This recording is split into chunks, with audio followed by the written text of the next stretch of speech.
नमस्कार, आप देख रहे हैं हमारा खास शो शुद्ध सियासत। प्रधानमंत्री मोदी ने चुनाव सुधारों पर अपना चुनावी वादा पूरा करते हुए पूरे देश में एक साथ चुनाव कराने की दिशा में पहला कदम बढ़ा दिया है। आज मोदी कैबिनेट में वन नेशन वन इलेक्शन प्रस्ताव को सैद्धांतिक मंजूरी दे दी गई है। इसलिए 2029 तक किसी विधानसभा का कार्यकाल कम किया जाएगा तो किसी का बढ़ा दिया जाएगा, ताकि 2029 तक सबका कार्यकाल पूरा हो सके। हम अपनी चर्चा में खास मेहमानों के साथ, और हमारे साथ तनुज भी जुड़ गए हैं, थोड़ा लेट जुड़े हैं, इसलिए आपका भी स्वागत करता हूं। तनुज जी, वन नेशन वन इलेक्शन, क्या इसकी वाकई प्रासंगिकता है? वन नेशन वन इलेक्शन वाकई में देश की बहुत एक ज्यादा आवश्यकताओं में से एक मैं मानता हूं, क्योंकि हम आए दिन देखते हैं हमारे यहाँ पर जो पॉलिटिकल सिनेरियो है, अलग अलग राज्यों के जो चुनाव होते आते हैं उसकी तैयारियां 6-6 महीने साल भर चलती है। आए दिन अलग अलग राजनीतिक मुद्दों को लेकर के पूरे देश में माहौल बना रहता है और अलग अलग राज्य, जैसे अभी भी हाल ही में कश्मीर में जैसे वोटिंग हुई है और हम देख रहे हैं कि अभी झारखंड बाकी है, हरियाणा बाकी है, झारखंड बाकी है, महाराष्ट्र बाकी है। तो लोग पता है एक राज्य का अलग जो चुनाव होता है तो वही लोग दूसरे राज्य की बातें करना शुरू कर देते हैं कि अब वहां किसकी सरकार बनेगी, यहाँ क्या होगा, वहां राजनीतिक स्थिति क्या होगी।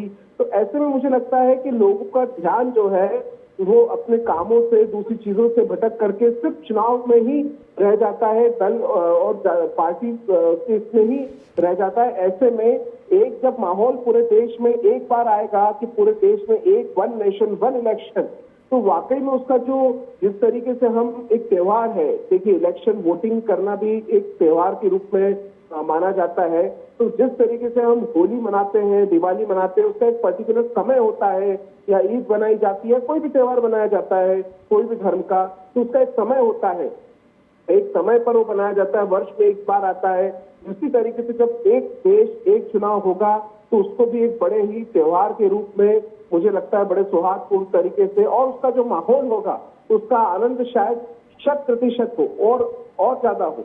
लेकिन अभी जो टुकड़ों टुकड़ों में ये जो राज्य के अनुसार जो माहौल बनता है राजनीतिक रूप से चुनाव का, उसमें और तब की जो होंगे उसमें काफी मुझे लगता है अलग अलग माहौल में जो वजह है वो एक साथ वाले इलेक्शन में आएगा। जी ठीक है तनुज जी, ठीक है तनुज जी, एक देश एक चुनाव के लिए सरकार ने ये तो कह दिया कि शीतकालीन सत्र में बिल लाया जाएगा।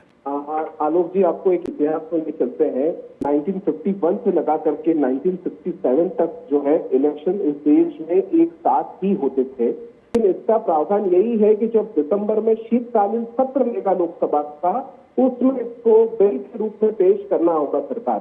और ये बिल मुझे लगता है जिस तरीके से सरकार बहुत अपने एश्योरेंस के साथ में बोल रही है कि हम इस सरकार में बिल पास कराएंगे, तो मुझे लगता है कि कहीं ना कहीं उनकी जो प्रासंगिक मजबूतियां हैं एनडीए गवर्नमेंट की, वो इंटरनल पॉलिसी के साथ में काफी स्ट्रांग है और वो कहीं ना कहीं इसकी तैयारी करेंगे। में इस चर्चा को हमें यही विराम देना पड़ेगा और आप तीनों का शुक्रिया करूंगा। तनु दीक्षित जी, आपने हमें समय दिया, आपका बहुत बहुत शुक्रिया करूंगा। एक देश एक चुनाव की घोषणा को लेकर विपक्ष की तरफ से कई सवाल खड़े किए जा रहे हैं, लेकिन यह भी मानना चाहिए कि मोदी सरकार ने यह फैसला लेने से पहले काफी होमवर्क कर लिया है। इसलिए लगता है कि जब विंटर सेशन में यह बिल आएगा तब तक काफी क्लियरिटी आ जाएगी। तब तक इंतजार करना होगा। अब मुझे दीजिए इजाजत, और देश और दुनिया की तमाम बड़ी खबरों के लिए आप देखते रहिए TV 27 न्यूज।